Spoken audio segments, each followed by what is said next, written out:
Why don't we do a show on Mighty Mouse at this point, right? Who's reading his reviews, right? Getting an agent and having all that whole thing come down, a real Hollywood scene. And then why don't we do something about a piece of gum? Let's turn it. The Bakshi bunch is discussing plots to pitch CBS for next season. You guys got any ideas on We gum? can make him a character.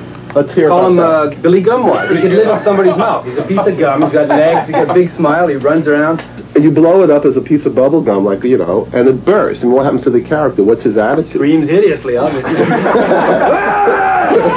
are, Pearl, safe and sound. Honestly, Mighty Mouse, I could have walked to work, you know. Now, CBS could easily slam the door on Mighty.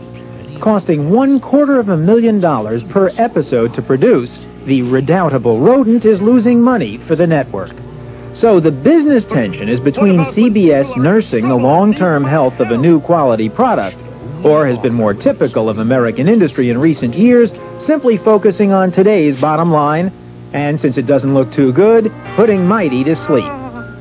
You have to admit, though, that given Bakshi's past, investing big in him would seem to be taking a real chance. I'll get it. God damn it. Bakshi's first film back in the 60s was Fritz the Cat, an X-rated, drug-drenched feature whose juiciest scenes we still can't show you 20 years after they were made. Hey, Fritz the Cat's become the stud of the year. When I went up against what people thought animation should be, when animation was only for children, since you know who, you know, when it was only done a certain way, you know, just because I had an animated character enter Greenwich Village and start looking at chicks as opposed to rabbits, you know, all hell broke loose. As Bakshi made clear in his autobiographical feature, Heavy Traffic, as a young cartoonist, he was committed to seamy realism, not exactly Saturday morning fare. Eat your breakfast, Michael, darling. But as network TV began to lose its audience, CBS decided to take a chance. First on Pee Wee Herman, then on Ralph Bakshi. Toned down, of course.